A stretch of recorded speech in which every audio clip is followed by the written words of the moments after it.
Shalom à vous tous, peuple de Dieu de partout dans le monde. C'est encore moi, votre serviteur, le révérend Paul Chapandi. Bienvenue à votre émission sur la délivrance. Nous allons prier avant de commencer. Seigneur, il est écrit, vous connaîtrez la vérité et la vérité vous affranchira. La vérité s'apprête à sortir. Laisse qu'au travers de cette émission, que cette vérité puisse affranchir plusieurs. Que ta parole éclaire, que ta parole délivre, que ta parole guérisse ton peuple. Sers-toi de nous comme un simple instrument. Au nom de Jésus. Amen. Neutraliser l'envoûtement. Beaucoup d'enfants de Dieu sont en train de souffrir de l'envoûtement. C'est quoi l'envoûtement? Comment opère l'envoûtement? Quels sont les signes qui montrent que quelqu'un est sous l'envoûtement?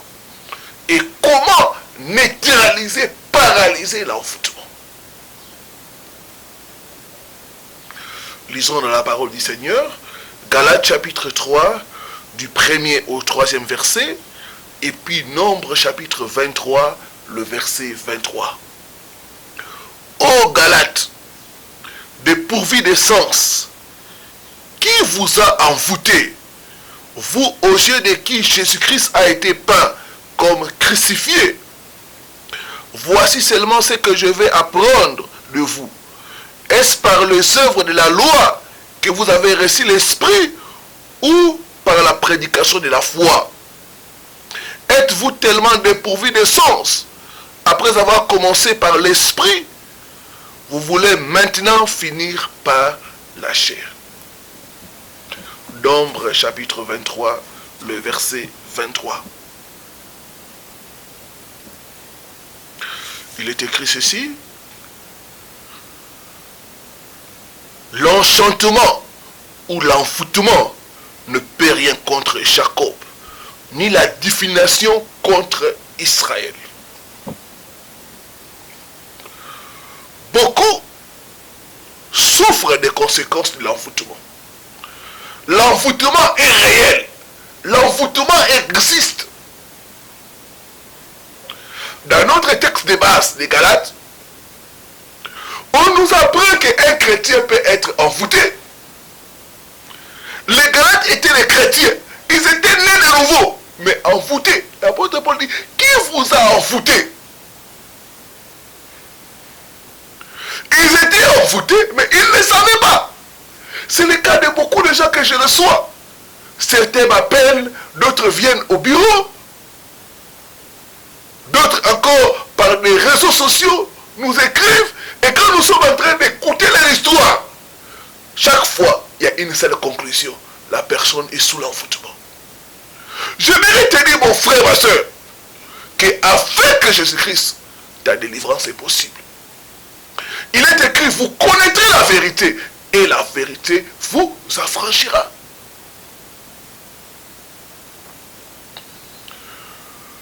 Mais, qu'est-ce que l'envoûtement? Quels sont les instruments utilisés par les méchants pour envoûter les enfants de Dieu? Quels sont les signes qui montrent que la personne est sous l'envoûtement?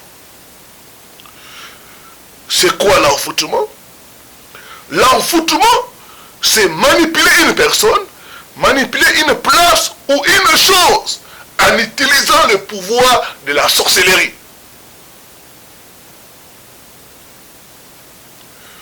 Les Galates étaient manipulés. Ils ont abandonné l'évangile pour croire à un autre évangile. Et Paul ne pouvait pas expliquer cette manipulation. Il a dit, qui vous a envoûté? On peut envoûter une place, une maison. C'est pourquoi beaucoup de gens, quand vous placez vos affaires à un certain lieu, ça ne prospère pas. Parce que cette place est sous l'envoûtement. J'ai reçu le cas d'une femme comme ça. Elle a déménagé pour aller à un endroit. Mais l'endroit était envoûté. Depuis qu'elle est entrée dans cette maison-là, c'était toujours la maladie, la maladie, la maladie. Jusqu'à ce que, quand nous sommes allés faire la prière à ce lieu-là, j'ai demandé à ma soeur, qui était la personne qui habitait avant? on a compris que c'était un magicien qui habitait, qui occupait cette parcelle avant. Donc, c'est manipuler une personne, une place ou une chose. Deuxième définition, envoûter, c'est dominer et contrôler quelqu'un par le moyen de la sorcellerie, de la magie, des fétiches. J'ai entendu l'histoire d'une personne, d'une femme, qui cherchait la délivrance. Cette femme est allée chez un faux prophète. Arrivé sur place, le faux prophète lui a demandé d'enlever ses habits et de porter une robe blanche. Elle est allée se changer, elle est venue et le faux prophète a commencé à faire des prières, à allumer des bougies. Et après un moment, le faux prophète a commencé à la toucher dans ses parties intimes. Elle était gênée, mais elle ne pouvait rien faire. En elle-même, après les cérémonies qu'a fait le faux prophète, elle s'est fâchée. Elle a dit, jamais plus je remettrai mes pieds en ces lieux. Elle est partie. Une semaine après, elle est revenue en ces lieux. Qu'est-ce qui s'est passé? Le fait qu'elle a foulé les pieds en ces lieux-là, elle était déjà envoûtée. Quand quelqu'un est envoûté, la personne est manipulée et contrôlée par le pouvoir de la sorcellerie et des fétiches. C'est pourquoi vous voyez un homme abandonner sa femme et ses enfants et s'attacher à sa maîtresse. Qu'est-ce qui se passe? On envoûte l'homme, on domine, on contrôle la volonté de la personne. J'ai pris au nom de Jésus que toute forme d'envoûtement prenne fin à ta vie au nom de Jésus. Je brise la domination par l'envoûtement au nom de Jésus-Christ. Je vais te dire, mon frère, ma soeur, qu'avec Jésus-Christ, ta délivrance est possible. Qu'est-ce que l'envoûtement? C'est attaquer quelqu'un en utilisant le pouvoir de la sorcellerie, de la magie et autres. Ici, on attaque la santé. On attaque. J'ai reçu le cas d'une personne qui a rêvé comme si on l'a frappée. Et elle s'est réveillée au réveil, elle a des douleurs. À cette jambe-là où on l'a frappée. Ça, c'est l'attaque. Ça, c'est l'envoûtement. J'ai reçu encore le cas d'une femme qui a été attaquée dans ses rêves. Elle s'est vue en train de faire les rapports avec les serpents. Le lendemain matin, elle a commencé à voir ses règles et ça a commencé à saigner. Pendant un mois. C'est quoi cela? C'est l'envoûtement. Attaquer quelqu'un par le pouvoir de la sorcellerie. Qu'est-ce que l'envoûtement? C'est emprisonner quelqu'un par le pouvoir de la sorcellerie. J'ai reçu le cas de la délivrance d'une famille.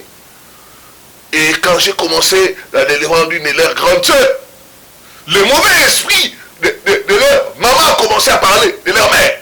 Et l'esprit disait, je les ai tous emprisonnés dans ma marmite. Je ne sais pas là où on t'a emprisonné. J'aimerais te dire qu'avec Jésus-Christ, ta délivrance est possible. Toi qui es en train de te retrouver, tu vois que ta vie est comme emprisonnée. Ta vie est comme dans une cage. Tu peux nous contacter au numéro qui est au bas de votre écran pour que nous puissions t'aider à retrouver ta délivrance au nom de Jésus. Qu'est-ce que l'envoûtement? C'est poursuivre une personne par le pouvoir de la sorcellerie. Donc la mission de l'envoûtement, c'est détruire, c'est voler et c'est tuer. Quand l'ennemi t'envoûte, il ne cherche rien d'autre que soit à voler tes bénédictions, soit à détruire ta vie, à détruire ta santé, ou soit à t'éliminer physiquement. J'ai pris au nom de Jésus que toute forme d'envoûtement lancée contre toi, lancée contre ta famille, soit neutralisée au nom de Jésus-Christ. Quels sont les instruments de l'envoûtement? Premier instrument, c'est les poupées. Les poupées représentent les personnes pour causer des terribles maladies, des paralysies, des morts soudaines. On frappe la poupée et la personne est atteinte sur le plan physique. Beaucoup de gens qui ont des maladies bizarres, qui ont des douleurs bizarre dans le corps. Quand vous entrez en profondeur, vous verrez qu'on a utilisé la poupée contre eux. J'aimerais te dire que ta délivrance est possible au nom de Jésus. Deuxième instrument pour envoûter les gens, c'est les effets personnels. On peut utiliser les habits, les bandes hygiéniques, les cheveux, l'argent, les soutiens-gorge, les sous-vêtements, tout ce qui représente comme un effet personnel. J'ai reçu dans l'église le cas d'une femme qui ne faisait que perdre ses sous-vêtements. Et quand nous sommes entrés en profondeur, on a compris qu'elle avait beaucoup de problèmes gynécologiques. Pourquoi? Parce qu'elle était attaquée par la sorcellerie. J'ai reçu aussi le cas d'une femme qui est en Europe. Elle a constaté que chaque fois qu'elle a envoyé de l'argent à sa famille, elle avait des problèmes, des blocages terribles. Donc, les sorciers utilisaient l'argent qu'elle envoyait pour la bloquer. Il dit, mon peuple est détruit faute de connaissances. Troisième instrument que les sorciers utilisent pour envoûter les gens, c'est les balais sataniques. On utilise les balais pour balayer les bonnes choses dans la vie de la personne. Quand on balaye les bonnes choses, il n'y aura rien à montrer. Et la personne va commencer à voir que sa vie, c'est comme si les malheurs ne faisaient que poursuivre. Et il n'y a rien de bon à montrer. Je dis que ça ne sera pas ton cas au nom de Jésus. Je vois Dieu te délivrer au nom de Jésus. Quatrième instrument pour envoûter les gens, c'est les marmites. Ces marmites sont utilisées pour préparer, pour emprisonner la destinée des gens. Il y a des familles où il y a des marmites, où on a mis la marmite en dessous du lit. C'est les marmites de la sorcellerie, où on enferme les gens de toute la famille. Je vois Dieu te délivrer au nom de Jésus. Cinquième instrument, c'est les transmissions physiques et spirituelles. Au travers les bis, au travers les salutations, les embrassades, beaucoup de gens sont envoûtés. Ici, les toucher. J'ai reçu le cas d'une soeur comme ça. Elle avait des problèmes. Depuis qu'elle s'est mariée, elle n'arrivait pas à concevoir. Un jour, tout a commencé un jour quand une de ses tantes est venue la visiter. Et sa tante lui a mis la main au ventre. Elle a dit, ma fille, laisse-moi te regarder. Il n'y a encore rien. Elle le touche au ventre. Il n'y a encore rien. On atteint notre petit-fils. Et à partir de cette touche-là, c'est là où elle a commencé à avoir des douleurs terribles dans les bas-ventres. Et c'était le départ. 5 ans de mariage, pas d'enfant. La Bible dit, mon peuple est détruit faute de connaissances. Sixième moyen qu'ils utilisent, c'est les convocations mystiques. Ils utilisent les miroirs, les tam-tams et autres instruments pour convoquer l'esprit de la personne et lancer les jugements. C'est pourquoi il faut faire très attention quand vous voyez dans les rêves, on est en train d'appeler votre nom. Ou quand vous regardez comme ça, on appelle votre nom, vous acceptez. C'est-à-dire qu'on est en train de vous convoquer dans les tribunaux de la sorcellerie pour lancer les mauvais sorts sur vous. La Bible dit, mon peuple est détruit faute de connaissances. Septième, c'est la surveillance satanique. Au travers les années de la sorcellerie, les caméras mystiques, ils surveillent les gens pour faire apporter les bonnes choses dans leur vie. Quels sont les signes qui montrent que la personne est sous l'envoûtement? Premier signe, c'est les terribles manipulations. L'oppression, l'affliction, l'exploitation. Quand vous remarquez que dans votre vie, vous êtes oppressé, vous êtes affligé, vous êtes exploité, sachez que vous êtes sous l'envoûtement. Deuxième signe qui montre que la personne est sous l'envoûtement, c'est les cieux fermés. Ici, on ferme les cieux pour que rien ne puisse marcher dans la vie de la personne. La personne va commencer à expérimenter les difficultés là où ça ne devait pas normalement avoir les difficultés. Vous frère, c'est quand tu constates que tu rencontres des difficultés là où normalement il ne devait pas y avoir des difficultés. Sachez que tu es sous les coups de l'envoûtement. Troisième signe, c'est les certificats, les diplômes et autres documents de valeur rendus inutiles. Beaucoup de cas de délivrance, j'ai entendu cela. Nous avons rendu comme du papier son certificat d'études. Nous avons rendu comme du papier son diplôme. Il ne peut jamais travailler avec cela. J'avais à l'église la délivrance d'une sœur. Et les esprits ont commencé à dire, nous avons confisqué son passeport. Nous avons enlevé toutes bonnes choses. C'est pourquoi quand elle fait entrer cela, on ne lui donne pas de visa. Mais c'est ton cas. Je vais te dire que Jésus est capable de te délivrer. Dans le monde spirituel, la distance n'est pas une barrière. Comme de loin tu nous suis, Dieu aussi est un Dieu de loin. Il n'est pas seulement un Dieu de près, il est aussi un Dieu de loin. De loin, il est capable de te toucher et de te délivrer.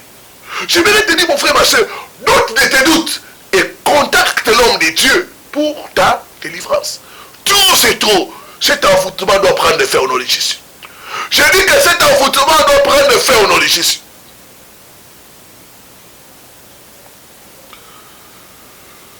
Quatrième signe, c'est les échecs à répétition.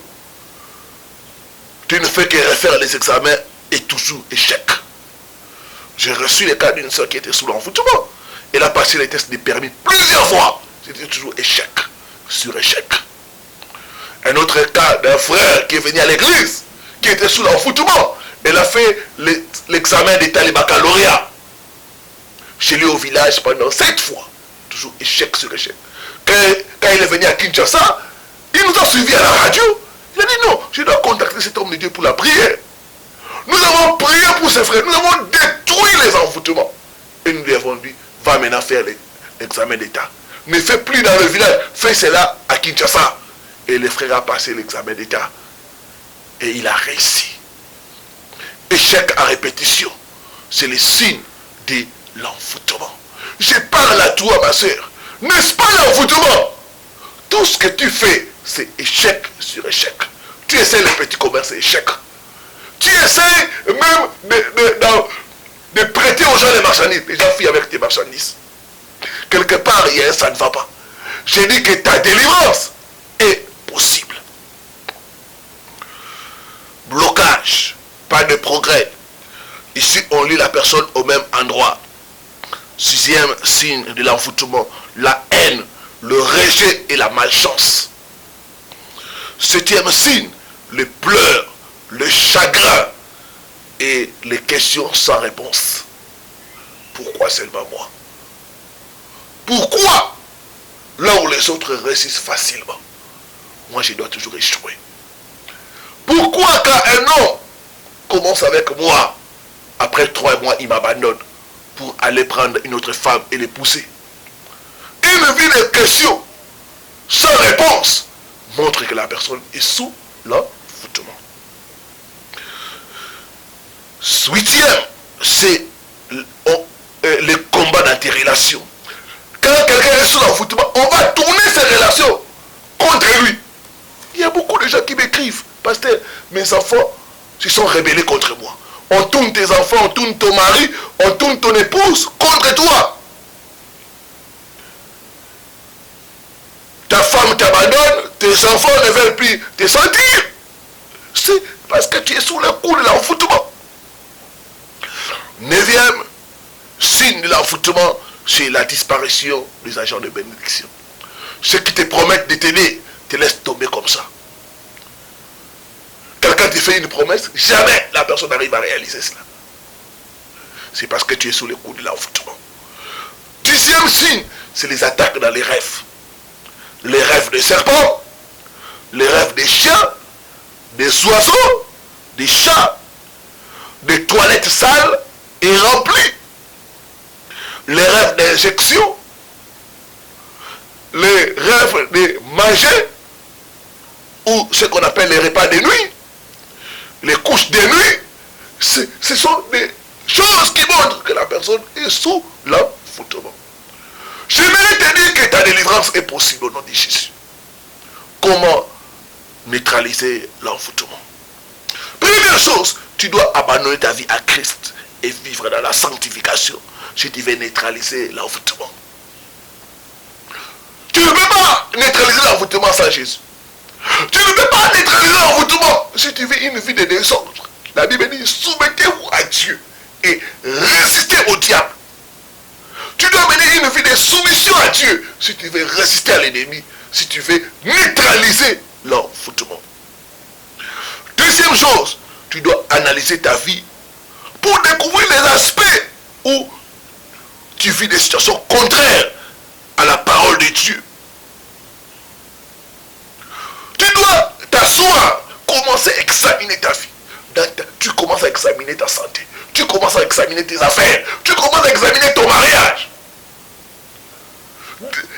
Découvre les aspects où il y a des choses, situations contraires à la parole de Dieu. Il a dit, vous serez la tête et non la queue. Il a dit, vous aurez des enfants pas pour les voir mourir. Mais toi, tu commences à enterrer les enfants. Commence à regarder quel aspect où tu vois qu'il y a l'envoûtement. Répertorie les aspects où tu vois qu'il y a des choses contraires, il y a des choses anormales. Troisième chose, combattez dans la prière, dans le jeûne, toute forme d'envoûtement. Au nom de Jésus, je brise, je détruis, je neutralise, je paralyse toute forme d'envoûtement sur ma vie, sur mes documents, sur ma famille, sur ma santé, au nom de Jésus. Combattez dans la prière, combattez dans le jeûne.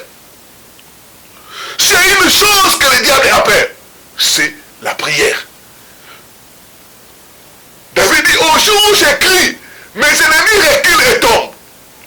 Je vois tes envoûteurs reculer et tomber au nom de Jésus.